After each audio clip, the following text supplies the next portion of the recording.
नमुताहि जाते भये अरहंतादि महान। करि मंगल करि हो महा ग्रंथ करन के काज। जाते मिले समाज सब पावे निज पद राज। पावे निज पद। इस भवतरु का मूल एक जानहु मिथ्या भाव। ताको करि निर्मूल अब करिए मोक्ष उपाव।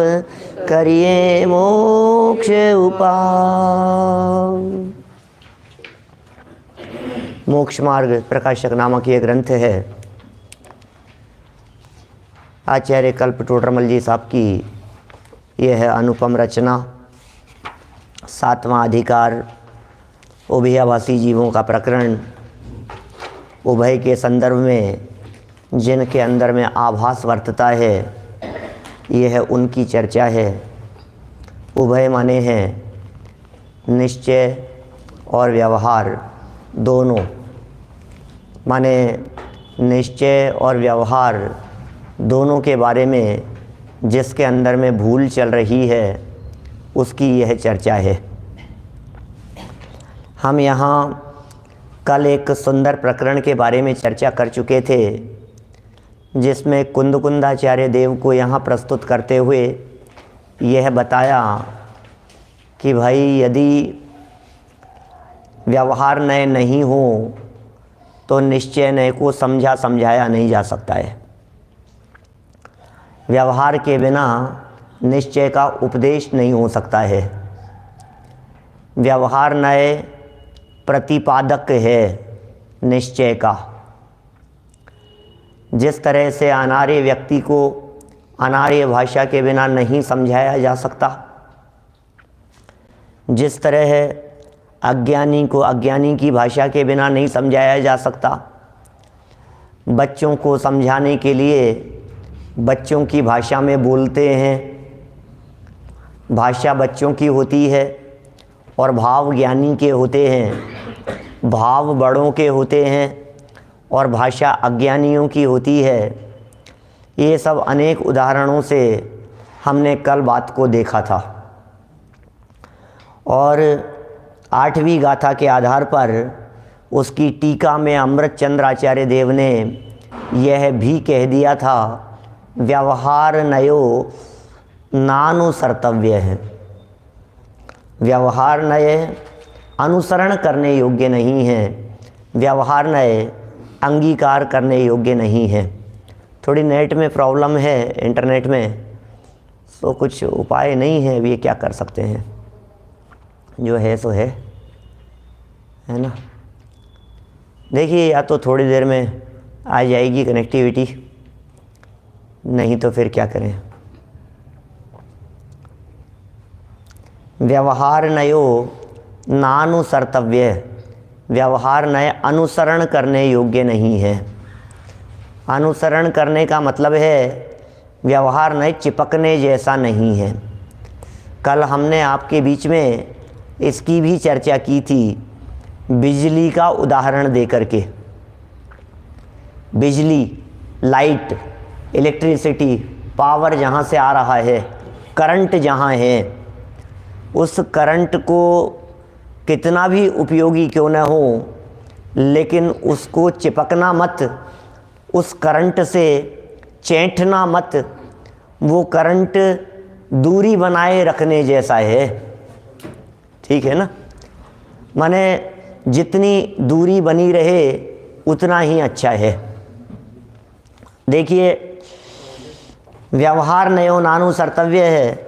जब यह बात यहाँ कह दी गई थी कि वह अनुसरण करने योग्य नहीं है, वह अपनाने योग्य नहीं है, तो आपके चित्त में एक प्रश्न निश्चित ही खड़ा होगा कि भाई क्यों नहीं अपनाने योग्य है।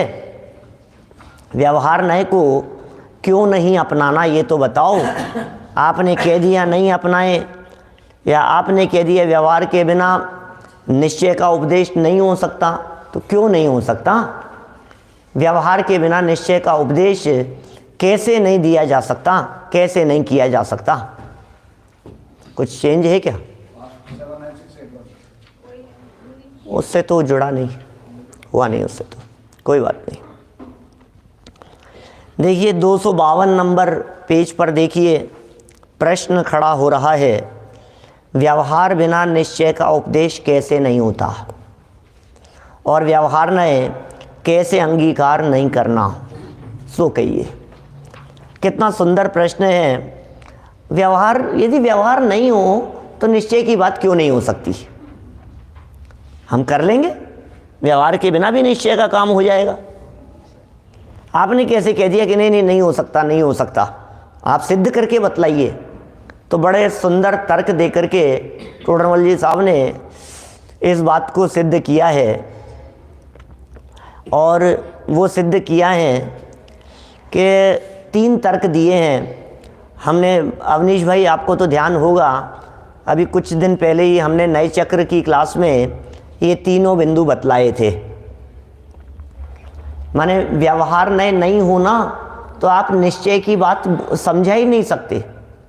अकेले निश्चय की चर्चा निश्चय के भरोसे नहीं हो सकती है। व्यवहार नए ही ऐसा है जो निश्चय की बात को बताता है। मेरी भाषा थोड़ी सी टेक्निकल चल रही है, व्यवहार निश्चय, लेकिन थोड़ा सा अभी समझाएंगे तो आपको बात समझ में आएगी। चलो निश्चय नय की बात करके देखें अपन। तो निश्चय नय से आत्मा का जैसा स्वरूप है, आप कल्पना कीजिए यदि वैसा ही आपको बोलते रहे तो आप आत्मा के बारे में क्या समझेंगे? एक नया व्यक्ति जो आज पहली बार जिन मंदिर आया है, उसे यदि आप ये कह दो कि भैया आत्मा का स्वरूप हम निश्चय से ऐसा बता रहे हैं, तो वो क्या समझेगा? शुद्ध बुद्ध आत्मा की बातें यदि कहो तो उसको तो आत्मा हो तो पहले ही आत्मा समझता नहीं है, वो क्या समझ पाएगा? उसके कुछ भी बात समझ में नहीं आएगी। देखिए जरा, मैं इसको एक रूपक बना करके हमेशा चर्चा करता हूँ। विशेषकर यह प्रकरण जब हमारे शास्त्री विद्यार्थियों के बीच में चलता है तो ज़रूर यह प्रसंग सुनाता हूँ। 2-4 दिन पहले नए चक्र कक्षा वालों के लिए सुनाया था, और आज यहाँ हमारी सभा में बैठे हुए अन्य लोगों के लिए मैं चर्चा कर रहा हूँ। किसी व्यक्ति को ये समझाया गया कि सुखी होने के लिए आत्मा को जानना जरूरी है। आत्मज्ञान बिना सुख लेश न पायो, ये दौलत राम जी ने 6 ढाला की 4थी ढाल में लिखा है। मुनि व्रत धारे अनंत बार गृह व्यक उपजायो, पै निज आत्म ज्ञान बिना सुख लेश न पायो। क्या कह दिया? पै निज आत्म ज्ञान बिना, निज आत्म ज्ञान बिना सुख लेश न पायो। आत्मज्ञान के बिना लेश मात्र भी सुख नहीं होता। आत्मज्ञान के बिना सुखी नहीं हुआ जाता। सुखी होने के लिए आत्मज्ञान जरूरी है। सुखी होने के लिए आत्मा को जानना जरूरी है। यह जीव अनादिकाल से सारे जगत में, सारे दुनिया भर में उलझा फंसा हुआ है। सबको तो जानता है लेकिन आत्मा को नहीं जानता है, इसलिए दुखी है। सबको जानता है लेकिन अपने आप को नहीं जानता है, इसलिए दुखी है। जब ये बातें समझाई गई तो सामने वाले के समझ में आ गई कि ठीक है भैया, आत्मा को जानने, मेरे को सुखी होना है। अब आत्मा को कैसे जाने, ये बता दो पंडित जी आप। हैं, हमने कहा भैया आत्मा को जानना है तो इसके लिए अभी तो बहुत बेस्ट जगह है, जयपुर में चले जाओ, टोडरमल स्मारक में जाओ। क्या आत्मा की चर्चाएं वहाँ मिलती है। टोडरमल जी के मंदिर में आ जाओ। क्या यहाँ जौहरी बाजार में, बोले आत्मा की बातें तो यहाँ मिलती है। तो यहाँ आत्मा की चर्चा मिलेगी। तो वो बेचारा कहीं से टिकट विकट करा करके जयपुर आ गया, पूछता पूछता यहाँ टोडरमल जी के मंदिर में आ गया। हमारे यहाँ तो सब नए हुए पड़े हुए, सब आते ही पहले उसने पूछा कि भैया आत्मा समझना है, आत्मा समझना है, आत्मा बताओ। तो आत्मा के बारे में जैसे ही उसने पूछना शुरू किया तो हमारे अजय जी मिल गए। बोले मैं बताता हूँ, लेकिन मैं बताऊँ पहले, उससे पहले तुम ये बतला दो कि तुम्हें आत्मा को निश्चय से समझना है या व्यवहार से समझना है। क्या भाई, बात तो आपको बतानी पड़ेगी ना कि आत्मा को निश्चय से समझना है या व्यवहार से समझना है। मैं तो दोनों तरह से समझा सकता हूँ। अब वो बेचारा नया नया आदमी था, अब वो तो समझा ही नहीं कि निश्चय क्या होता है और व्यवहार क्या होता है। बोले मैं नहीं समझता निश्चय व्यवहार, मुझे तो इतना पता है कि आत्मा को जानने से सुख होगा, मुझे तो आत्मा जानना है। ये निश्चय व्यवहार क्या होता है, ये क्या चीज़ है निश्चय व्यवहार? बोले निश्चय व्यवहार नहीं समझते। निश्चय माने सच्ची बात और व्यवहार माने लगावटी मिलावटी बात। क्या? निश्चय माने सत्यार्थ, व्यवहार माने उपचरित। क्या? निश्चय माने परमानेंट सत्य, व्यवहार माने कहने मात्र के लिए। अब तुम्हें आत्मा समझना है तो अरे यार तुम गजब करते हो यार, मुझे आत्मा समझना है तो मैं झूठी बात क्यों समझूंगा? मुझे आत्मा समझना है, मैं लगावटी मिलावटी बात क्यों समझूंगा? मुझे तो खरी बात बतलाओ, सच्ची बात बतलाओ भैया। वही आत्मा समझना है कि अच्छा इसका मतलब तुम्हें निश्चय से आत्मा समझना है कि हाँ जी निश्चय से समझना है। तो निश्चय से उसको समझाना शुरू किया। क्या समझाना शुरू किया? वो टोडरमल जी ने अपने इस पुस्तक में 3 अलग अलग पैराग्राफ में बात कही है। मैं बोलता हूँ, निश्चय से तो आत्मा परद्रव्य से भिन्न, स्वभाव से अभिन्न, स्वयं सिद्ध वस्तु है। ये लाइन यहाँ की पढ़ दी है मैंने बिना देखे, आपकी किताब में लिखी हुई है। निश्चय से तो आत्मा परद्रव्य से भिन्न, स्वभाव से अभिन्न, स्वयं सिद्ध वस्तु है। समझ में आई क्या बात? वो कहेगा यार ये कैसा आत्मा है, ये मेरे तो कुछ समझ में नहीं आया। तो बोले सुनो दोबारा समझाता हूँ, चिंता मत करो, दोबारा समझो। निश्चय से तो आत्मा परद्रव्य से भिन्न, स्वभाव से अभिन्न, स्वयं सिद्ध वस्तु है। समझ में आई अब कि नहीं समझ में? एक बार और समझाऊं कि फिर सुनो। निश्चय से तो आत्मा क्या परद्रव्य से भिन्न, स्वभाव से अभिन्न, स्वयं सिद्ध वस्तु है। अब बोलो कितनी बार कहें कि सामने वाला निश्चय से इस बात को समझ जाए? बोलो नहीं समझेगा। आप 2 बार नहीं 20 बार कहोगे तो भी नहीं समझेगा। 20 क्या, यदि आप 200 बार ऐसा निश्चय से आत्मा समझाएंगे ना तो भी सामने वाले के समझ में नहीं आएगा, बिल्कुल समझ में नहीं आएगा। वो कहेगा यार ये निश्चय से कौन सा आत्मा समझा रहे हो यार, मेरे तो कुछ पल्ले नहीं पड़ रहा है। तो फिर टोडरमल जी ने अगला वाक्य लिखा, उसे जो नहीं पहचानते उनसे इसी प्रकार कहते रहें तब तो वे समझ नहीं पाए। निश्चय से समझाते रह रहे हो ना आप, समझाते जाओ समझाते जाओ, इसी प्रकार समझाते रहें, इसी प्रकार बताते रहें, इसी प्रकार बोलते रहें बार बार में। क्या बोले जैन साहब? निश्चय से तो आत्मा परद्रव्य से भिन्न, स्वभाव से अभिन्न, स्वयं सिद्ध वस्तु है। अब बार बार ये कहते रहो तो समझ नहीं पाए, तो फिर क्या करें? इसलिए उनको व्यवहार नय से शरीर आदिक परद्रव्यों की सापेक्षता द्वारा, क्या कहा? व्यवहार नय से समझाएंगे, उनको शरीर आदि से समझाएंगे, परद्रव्यों की अपेक्षा से समझाएंगे, परद्रव्यों की सापेक्षता द्वारा बतलाएंगे। कि कैसे बताया? कि नर मतलब मनुष्य, नारक नारकी, पृथ्वी का एक अधिक, पृथ्वी का एक, जल का एक, अरे जो पेड़ पौधे दिखाई देते हैं ये सब जीव के विशेष किए। तब मनुष्य जीव है, नारकी जीव है, इत्यादि प्रकार सहित उन्हें जीव की पहचान हुई। अब बोलो निश्चय वाला वाक्य कहते रहो तो कुछ भी समझ में नहीं आएगा। व्यवहार से समझाओ, भैया ये जो दिख रहे हो ना तुम आत्मा ही तो हो, तुम जीव ही तो हो। ये जो मनुष्य दिख रहे हैं ना, ये चलते फिरते घूमते वाले ये जो दिख रहे हैं, ये सब आत्मा ही है, ये सब जीव ही हैं। ये जो पेड़ पौधे दिखाई दे रहे हैं ना, ये सब जीव हैं। ये सब कीड़े मकोड़े जो दिखाई दे रहे हैं, तिरियंच हैं, ये जो गायें भैंसें जो घूमती हुई नजर आ रही है, ये सब जीव हैं, ये सब आत्मा ही हैं। ये सब व्यवहार से ही कहा जाएगा। तो उसके समझ में आ गई, अच्छा थोड़ी बहुत कुछ तो पल्ले पड़ेगी बात। अभी तक तो वो परद्रव्य से भिन्न, स्वभाव से अभिन्न कुछ पल्ले नहीं पड़ रही थी आत्मा। तो मैंने निश्चय नहीं की बात तो कुछ समझ में नहीं आती है। व्यवहार नय से समझाते हैं तो वो निश्चय वाली बात थोड़ी बहुत समझ में आती है, नहीं तो निश्चय नहीं की बात समझ में नहीं आती है। डायरेक्ट किसी भी व्यक्ति को, प्रथम भूमिका वाले व्यक्ति को, नए नए व्यक्ति को डायरेक्ट ये बात समझाने लगो तो नहीं समझ में आएगी। आप लोगों के तो आ गई थी ना निश्चय वाली बात, समझ में नहीं आई? मैं थोड़ा सा समझाता हूँ, उस लाइन को भी समझाता हूँ, नहीं तो आपको ऐसा लगेगा कि ये लाइन तो बोल करके आगे बढ़ गए। निश्चय से वापस देखो समाधान की पहली लाइन, निश्चय से तो आत्मा पर द्रव्यों से भिन्न, माने आत्मा कैसा है? पर से भिन्न है आत्मा।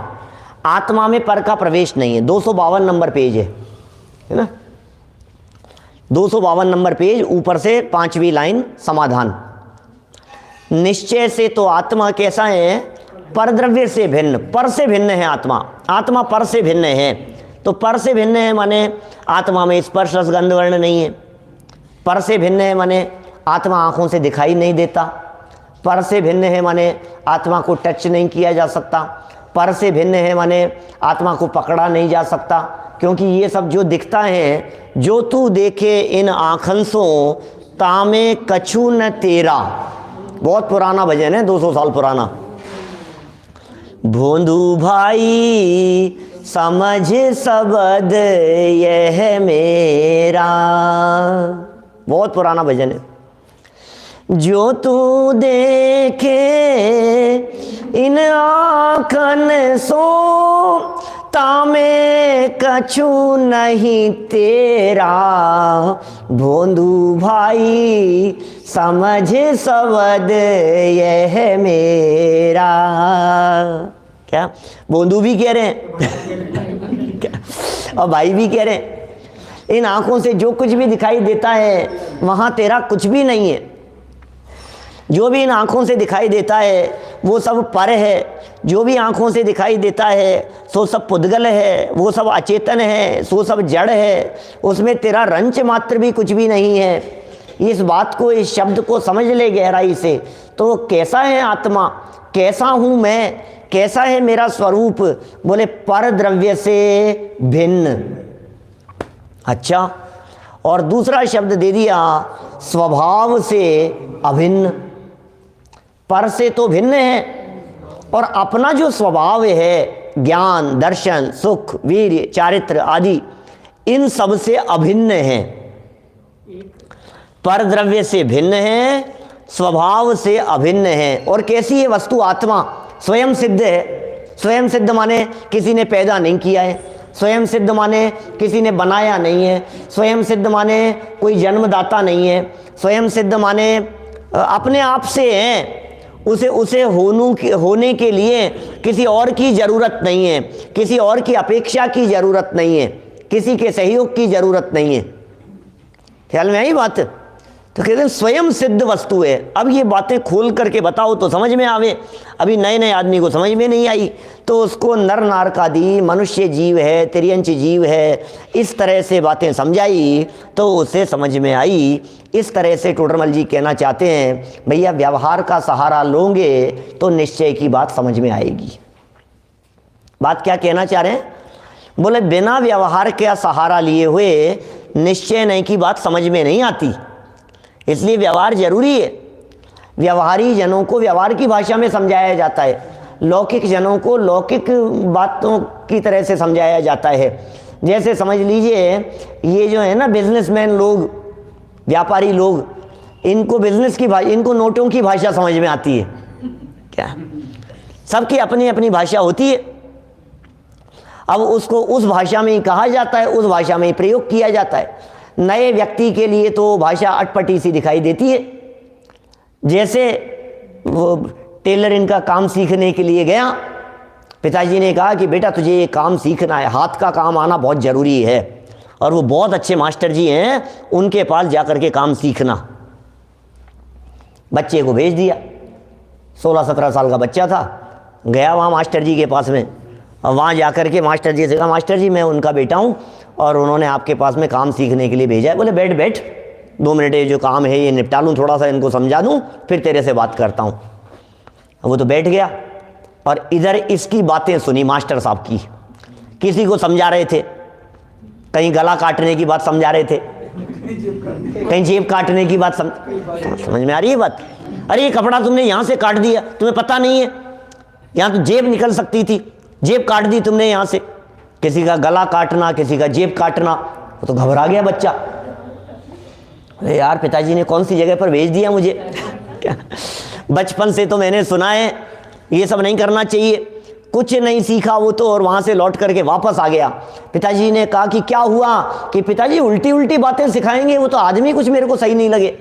क्या कि बेटा उनकी भाषा में ऐसा ही प्रयोग किया जाता है, क्या वो उनकी भाषा है। किसी भी चीज़ को सीखने के लिए आपको उसकी भाषा को गहराई से समझना पड़ेगा, ये क्या कहना चाहते हैं।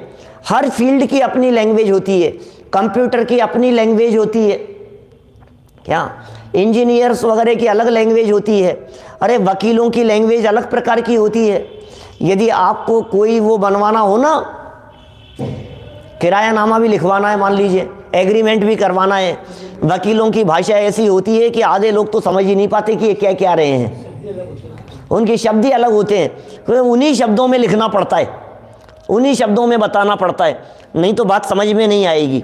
इसी तरह से शास्त्रों में भी निश्चय नय की बात अलग शैली में कही जाती है, वो शब्द अलग प्रकार के होते हैं। व्यवहार नय से जो बातें कही जाती है वो अलग शैली में बात कही जाती है। उन शब्दों को जानना बहुत ज़रूरी है, शब्दों को नहीं जानने के कारण गड़बड़ हो जाती है। कैसे कैसी भाषा और शब्दों का प्रयोग करते हैं ये तो सब आपने सुना ही है, कि कभी हम कहते हैं कानपुर आ गया, कभी कहते हैं लखनऊ आ गया, कभी कहते हैं इलाहाबाद आ गया, हम वहाँ पहुँचे हैं। ये तो आप सब जानते ही हैं कि कपड़े छोटे नहीं होते, बच्चे बड़े होते हैं, है ना। लेकिन कभी कभी आप फ़ोन पर ऐसा भी कह देते हैं कि मैं तो कंप्यूटर पे बैठा हूँ। क्या क्या कर रहे हैं भाई साहब? कुछ नहीं, लैपटॉप पे बैठा था, थोड़ी देर से लैपटॉप पर बैठा था। है ये सही बात है ना बेटा? लैपटॉप पे बैठते हैं ना अपन, लैपटॉप पे बैठ सकते हैं, लैपटॉप के सामने बैठे हुए भी हम इस तरह की भाषा का प्रयोग करते हैं कि लैपटॉप पर बैठा हूँ। बहुत इस तरह के प्रयोग होते हैं रोज़ाना दिन भर। यदि हम अपनी भाषा को गहराई से देखने का प्रयत्न करेंगे तो शायद हम समझ पाएंगे हमारी भाषा कितनी ऊटपटांग होती है और सच्चाई क्या होती है। वैसा वेश या जैसे व्यक्ति वैसी भाषा। आप जब गांव वालों से बात करते हैं तो आप उनकी भाषा में बोलने लग जाते हैं। पता नहीं क्या होता है, आप यहाँ से जब दक्षिण भारत जाते हैं तो उनकी भाषा में बोलने लग जाते हैं। आपको नहीं आता हो तो भी कोशिश करते हैं कि कुछ उनकी भाषा में टूटा फूटा कुछ बोलें। क्या आपको दक्षिण भारत जाकर के महीने 2 महीने रहना था, क्या आपने यहाँ प्रयत्न किया कि चलो वहाँ की भाषा सीख चलते हैं थोड़ा बहुत, और आपने थोड़ा बहुत सीख लिया, थोड़े शब्द तो सीख ले हुए। रोटी पानी को क्या कहते हैं, रास्ता पूछना है, कहीं कुछ करना है, कुछ थोड़े बहुत तो परिचय हो अपने को। आपने यहाँ उन शब्दों को सीखा और वहाँ गए तो अब क्या होगा बोलो? अब अपने को ऐसा लगता है कि थोड़े बहुत उनकी भाषा में बोलें सामने वाले व्यक्ति को। हमने सामने वाले व्यक्ति को बोलने की कोशिश की और सामने वाला व्यक्ति तुरंत कहता है भाई साहब नहीं आती है तो क्यों बोलते हो, हिंदी में बोल लो ना, मुझे हिंदी आती है। क्या कभी ऐसा होता है क्या? अपने को लगता नहीं है ऐसा। मुझे ध्यान है, मैं अमेरिका का वीज़ा लगने के लिए जब मैं गया तो मेरे सामने अंग्रेज़ था जो वीज़ा के इंटरव्यू के लिए था वहाँ सामने दिल्ली में। तो वो तो अंग्रेज़ था, तो मैंने जैसे ही बात शुरू की तो उसने कहा कि मैं हिंदी जानता हूँ, बहुत अच्छे से हिंदी में बात की। मैं तो सोच भी नहीं सकता था कि ये इतनी अच्छी हिंदी बोलेगा। क्या तो ऐसा हो जाता है कभी कभी। ये कह रहे हैं भैया आपको जो व्यक्ति जैसा है उसकी भाषा में बात करनी है, ये व्यवहार नय यहाँ हमारे को बात कह रहा है। तो एक बात तो, एक तर्क तो ये दे दिया, व्यवहार के बिना निश्चय का उपदेश नहीं हो सकता। अब दूसरा तर्क दे रहे हैं दूसरे पैराग्राफ में, अथवा अभेद वस्तु में भेद उत्पन्न करके समझाया जाता है। वस्तु है अभेद और कर दिए भेद। अभेद था निश्चय से और भेद कर दिया गया व्यवहार से। तो ऐसा भेद करके ज्ञान दर्शन आदि गुण पर्याय रूप जीव के विशेष किए तब जानने वाला जीव है, देखने वाला जीव है, इत्यादि प्रकार सहित उनको जीव की पहचान हुई। बोलो, अभी हम कहें आत्मा कैसा है, बोले अभेद है। आत्मा कैसा है, बोले अभेद है। आत्मा कैसा है, बोले अभेद अखंड है। अरे भाई साहब, क्या अभेद अखंड है, कुछ तो समझाओ। काहे का अभेद अखंड है, निश्चय से समझ में नहीं आता है, फिर खंड खंड करके समझाते हैं। कैसे समझाते हैं? आत्मा जिसमें ज्ञान है ना, वो आत्मा है। देखो देखो, सुनो, मैं समझाता हूँ। व्यवहार से समझाते हैं तो समझ में आएगी। भैया सुनो, आप ये जो समझ रहे हैं ना, वो आत्मा है। ये समझ कहाँ आ रही है? आपको जो बात कही जा रही है, इस बात को सुन कौन रहा है? आप जो देख रहे हो, ये देख कौन रहा है? क्या ये जानने का काम कौन कर रहा है? ये जो गुस्सा आ रहा है, ये गुस्सा किसे आ रहा है? बोलो। आप कोशिश कीजिए तो आपको वो आत्मा पकड़ में आएगा। अरे अरे, ये स्टोर कहाँ हो रहा है आपके ज्ञान में? ज्ञान कहाँ है? आत्मा में स्टोर हो रहा है। कल जो बात बतलाई थी वो याद है या नहीं है? कि याद है कि कौन सी जगह पर बैठी है, ये तो बताओ, कौन सी जगह पर है? आपको 6-6 महीने, साल, 2 साल, 25 साल पुरानी बात, कोई घटना याद है?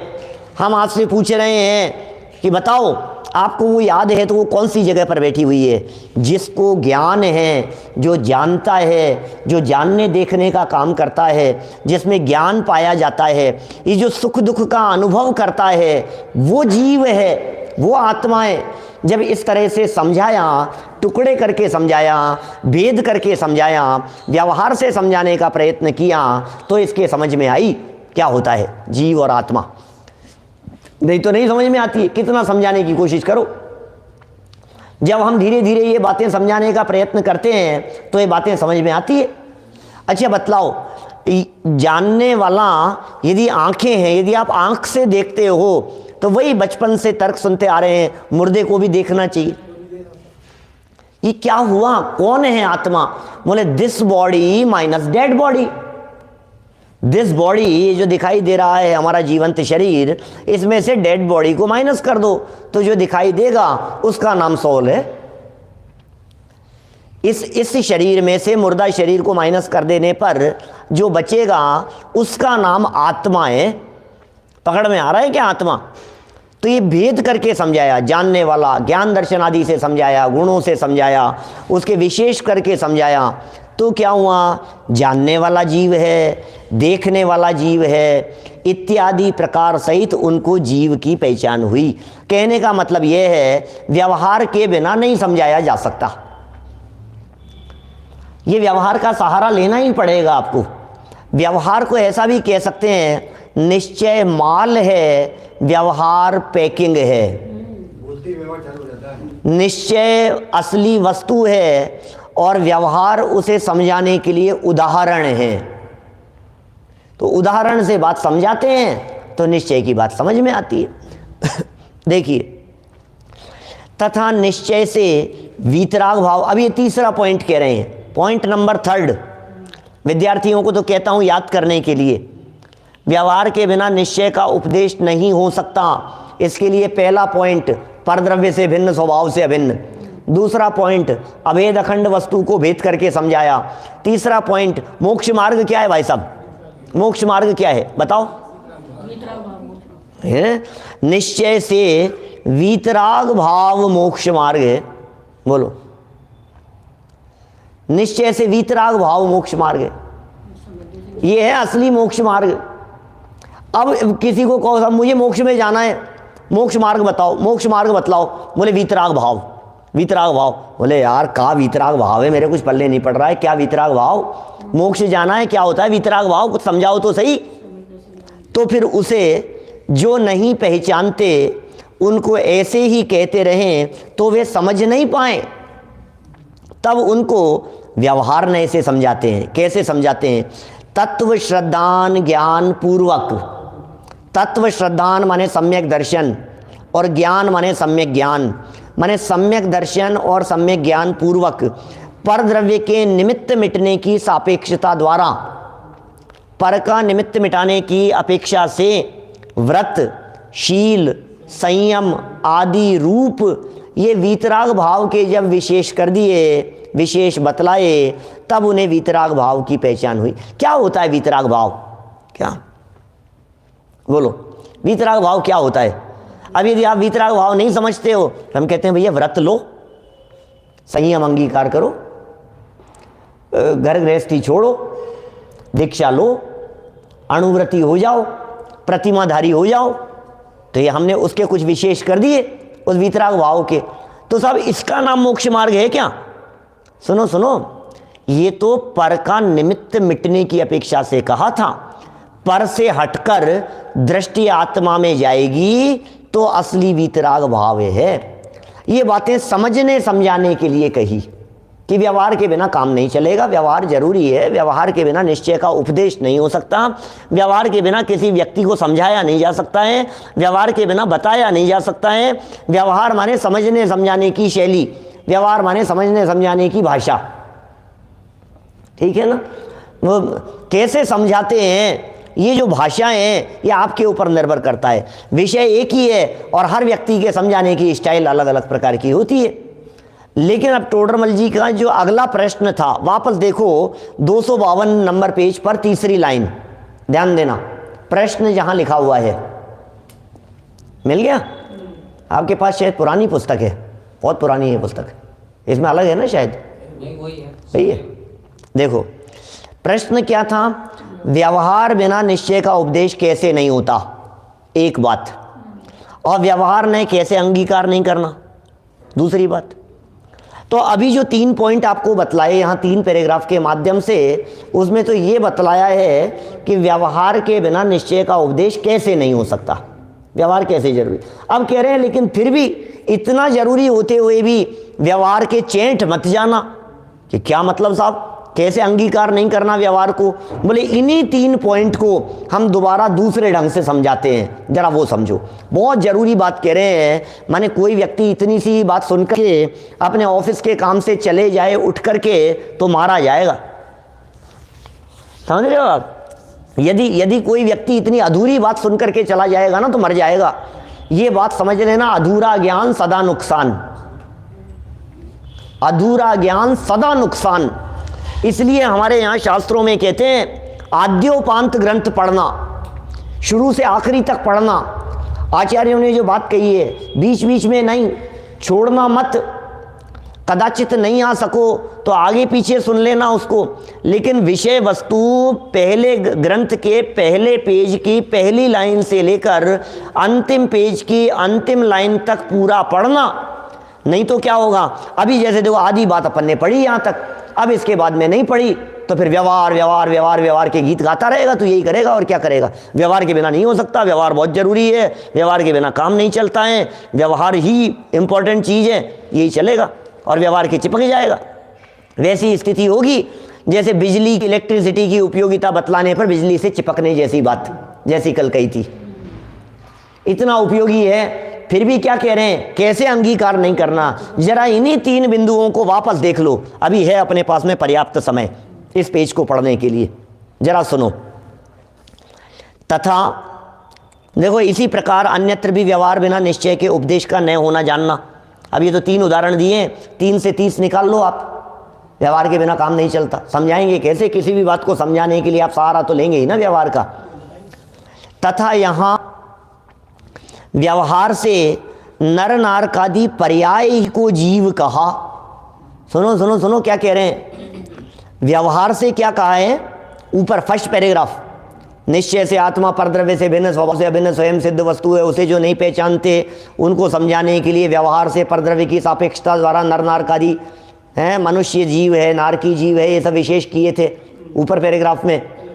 तो ये कह रहे हैं वहाँ नर नारकादि पर्याय ही को जीव कहा, सो इस पर्याय ही को जीव नहीं मान लेना।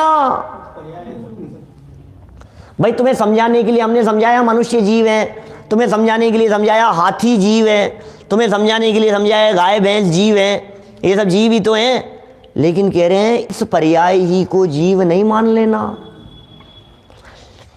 पर्याय तो जीव पुद्गल के संयोग रूप है। क्या ये जो पर्याय दिख रही है ये तो संयोग रूप है। से जीव कहा, सो कथन मात्र है, परमार्थ से शरीर अधिक जीव होते नहीं, ही श्रद्धान करना। ये असली बात जरूर आपको पता होनी चाहिए। देखिए ये जो छोटी छोटी सी बातें हैं, ये हमारे बालबोध पाठमाला भाग 1 पाठ 5 जीव अजीव वाला पाठ है। बालबोध पाठमाला भाग 1 का अपन ने चर्चा की थी यहाँ मई 2017 में, हैं वो सब उपलब्ध भी हैं। आप समझ लीजिए, मैं समझता हूँ करीब 10वें 11वें नंबर का प्रवचन होगा बालबोध भाग 1 का। जीव अजीव संबंधी चर्चा है, आपके पास तो डेट भी मिल जाएगी लिखी हुई है, कोई बात नहीं। तो वो जीव अजीव के संदर्भ में किसी से प्रश्न किया, बच्चे से पूछा, बोलो बेटा हाथी जीव है या अजीव? बोलो साहब, मास्टर साहब, हाथी जीव है या अजीव? मैंने भैया बोलो।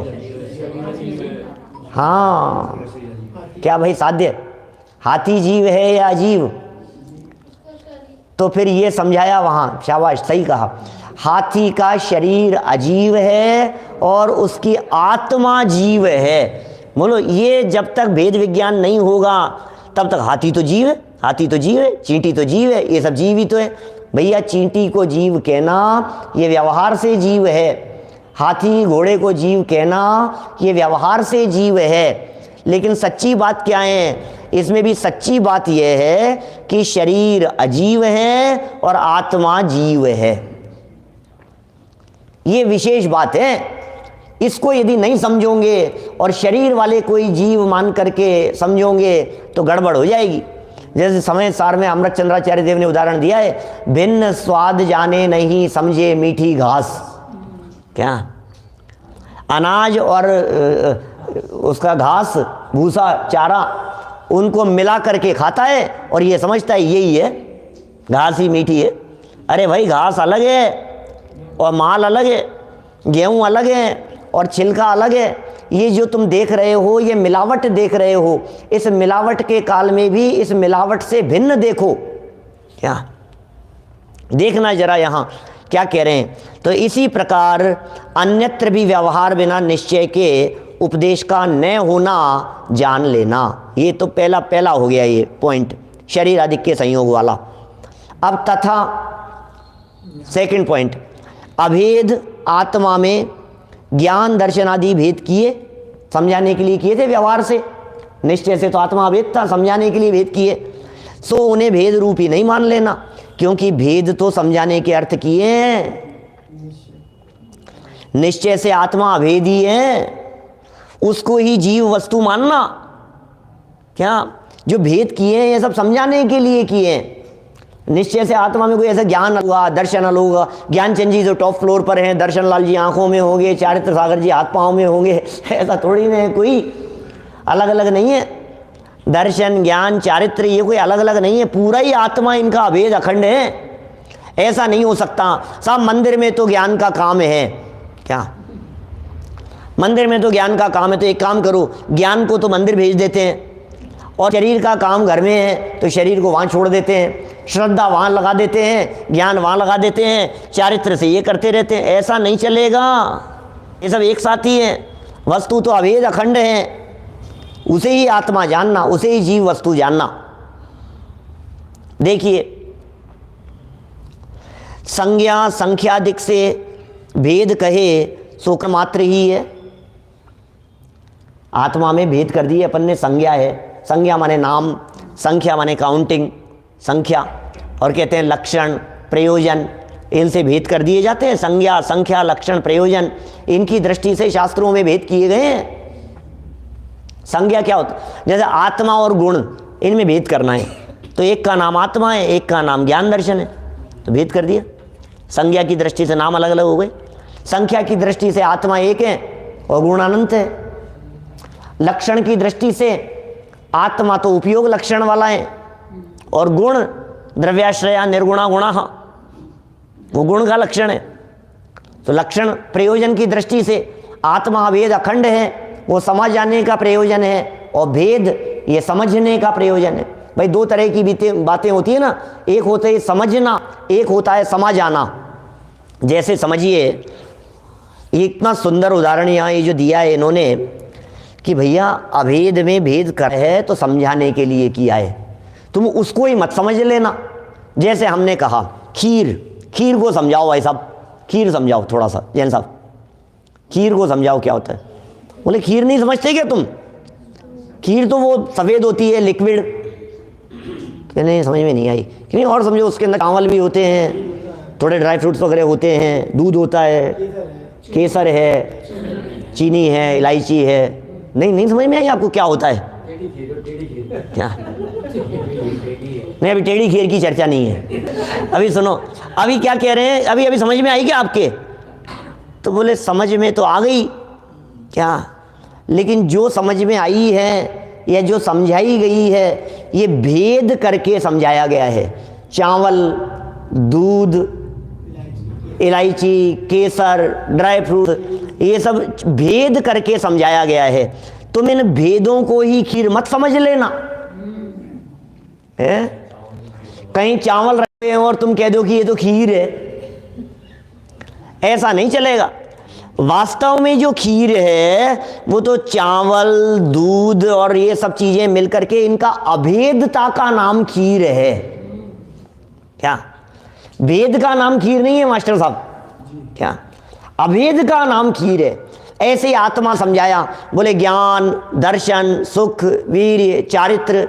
बोले सुनो, ये सब भेद करके समझा रहे हैं, तुम भेदों को ही जीव मत समझ लेना, जीव तो इन सब का अभेद है, ये यहां कहा। देखिए, परमार्थ से भिन्न भिन्न है नहीं, ऐसा ही श्रद्धान करना। तीसरा पॉइंट देखिए, थर्ड पॉइंट क्या कहते हैं? तथा परद्रव्य का निमित्त मिटने की सापेक्षता से, अपेक्षा से, परद्रव्य का निमित्त मिटने की अपेक्षा से व्रत, शील, संयम आदि को मोक्ष मार्ग कहा।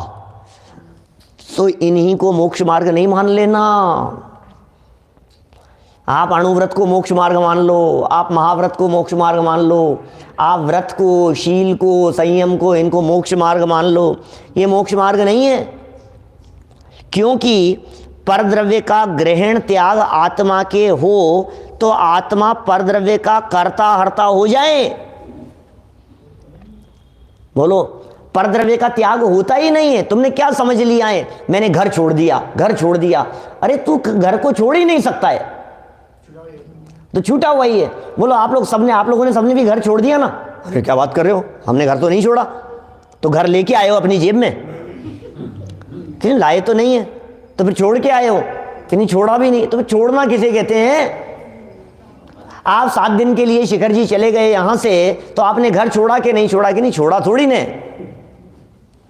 तो फिर छोड़ना किसे कहते हैं? कि वास्तव में पर वस्तु को छोड़ना होता ही नहीं है, पर वस्तु के प्रति राग छोड़ने को छोड़ना कहते हैं। असली में क्या छोड़ा जाता है? वस्तु नहीं छोड़ी जाती, वस्तु के प्रति राग छोड़ा जाता है। परद्रव्य नहीं छोड़ा जाता, पर के प्रति राग छोड़ा जाता है। समझ में आ रही है बात? तो ये कह रहे हैं परद्रव्य का ग्रहण त्याग तो आत्मा के होता ही नहीं है। हमने ग्रहण कर लिया। आप लेते हैं क्या? आप गाजर लेते हैं क्या? हाँ लेते हैं। अच्छा, आप गाजर लेते हैं? कैसे लेते हैं बताओ? आप लौकी लेते हैं क्या? आप बादाम का हलवा खाते हैं क्या? कि हाँ खाते हैं। तो कैसे खाते हैं बताओ तो सही। भैया ये सब व्यवहार के कथन हैं। निश्चय से तो आत्मा के परद्रव्य का ग्रहण भी नहीं होता और परद्रव्य का त्याग भी नहीं होता। त्यागोपादान शून्यत्व शक्ति है, त्यागोपादान शून्यत्व शक्ति वस्तु में, उस बात को समझना गहराई से। परंतु कोई द्रव्य किसी के अधीन है नहीं, इसलिए आत्मा अपने भाव रागादिक हैं, उन्हें छोड़कर वीतरागी होता है। ये असली बात है भाई साहब, ये मोक्ष मार्ग है। आत्मा अपने राग को छोड़ करके वीतरागी होता है, अपनी कषाय को छोड़ करके मुनि बनता है। कषाय, राग, विकार, इनका त्याग करके भगवान बनता है, इनसे मुक्त हो करके। ये असली बात ये है, असली मोक्ष मार्ग वीतराग भाव है। तो फिर इनको क्यों कह दिया? इनको तो इसलिए कह दिया कि घर में रहते हुए घर के प्रति राग नहीं टूटता। क्या आप घर में बैठे हुए हो और कहो मेरा घर के प्रति राग नहीं है, तो किसको बेवकूफ़ बना रहे हो आप? क्या भाई, घर में बैठे बैठे मेरा घर के प्रति राग नहीं है, मेरा तो राग ही नहीं है, मेरा तो राग ही नहीं है। हस्बैंड वाइफ से कहे, वाइफ हस्बैंड से कहे, भाई मेरे बच्चों के प्रति राग ही नहीं है, बिल्कुल राग नहीं है मेरा, तो किसे बेवकूफ़ बना रहे हो आप? तो ये कह रहे हैं पर द्रव्य का निमित्त भी मिटे, इनकी सापेक्षता द्वारा व्रतशील संयम आदि को भी मोक्ष मार्ग कह देते हैं। इसलिए निश्चय से वीतराग भाव ही मोक्ष मार्ग है। राग भावों के और व्रतादिक के कदाचित कारण कार्य कारण पनाए, वीतराग भाव के और इन बातों के, इसलिए व्रतादिक को मोक्ष मार्ग कहे सो कथन मात्र ही है, परमार्थ से बाह्य क्रिया मोक्ष मार्ग नहीं है, ऐसा ही श्रद्धान करना। परमार्थ से क्रिया का नाम मोक्ष मार्ग नहीं है। अरे भैया, फल तो परिणामों का लगता है। 238 पेज याद रखना, आप लोगों ने सुने हैं कि नहीं पीछे रेगुलर प्रवचन? 238 नंबर पेज, 1-2-3 दिन चर्चा चली थी उसकी, बहुत मार्मिक प्रकरण था इसी ग्रंथ का। 238 नंबर पेज, पहली लाइन, बाह्य क्रिया पर तो दृष्टि है, परिणाम सुधरने बिगड़ने का विचार नहीं है। ओह, सबकी दृष्टि क्रिया पर है, कैसे उठ रहा है, कैसे बैठ रहा है, कैसे बोल रहा है, कैसे चल रहा है, कैसे खाता पीता है। अरे भाई, ये क्रियाओं पर तो दृष्टि है, लेकिन परिणाम सुधरने बिगड़ने का विचार नहीं है। और जो फल लगता है तो परिणामों का लगता है क्या? और परिणामों की परंपरा का विचार करने पर अभिप्राय में जो वासना है, फल तो उसका लगता है। बोलो, है कि नहीं वाक्य 238 पेज पर? तो याद करो, वाक्य को याद करो, हर समय याद रखना इन बातों को। भैया, फल तो परिणामों का लगता है, फल तो परिणामों का लगता है। फल तो परिणामों की परंपरा का विचार करने पर जो अभिप्राय में वासना है उसका फल लगता है। मेरी दृष्टि तो क्रिया पर है, क्रिया को देख रहा हूं मैं। क्रिया संभालने से काम नहीं चले, क्रिया भी संभाली जाएगी, ध्यान देना। जब परिणाम संभलेंगे तो क्रिया भी अच्छी होगी, लेकिन अकेली क्रिया करते करते संतुष्ट मत होना। क्रिया कितनी है? क्रिया तो दिख रही है और परिणाम दिख नहीं रहे, अंदर में कषाय भाव दौड़ रही है, तो धर्म है नहीं भाई साहब। इसलिए धर्म तो क्या होता है, पर द्रव्य की सापेक्षता मिटाने के लिए पर का भी त्याग किया जाता है। इसलिए अकेले बाह्य क्रिया को मोक्ष मार्ग नहीं मानना, क्रिया सहित परिणाम लगे हों तो उसे ही मोक्ष मार्ग समझना। इसी प्रकार अन्यत्र भी व्यवहार का अंगीकार नहीं करना, ऐसा जान लेना। तो ये प्रकरण अपना यहाँ संपन्न हुआ। अब एक फिर नया प्रश्न उठाया है जिसकी चर्चा हम कल यथा समय करेंगे आपके बीच में। बहुत सुंदर प्रश्न है कि यार ये सब समझने समझाने का मैटर था क्या? समझने समझाने का मैटर था ये तो, हमें किसी को समझाना नहीं है, हमारे को क्या ज़रूरत है व्यवहार नहीं की? तो फिर उसका बड़ा सुंदर जवाब दिया है, उसकी चर्चा कल करेंगे यथा समय।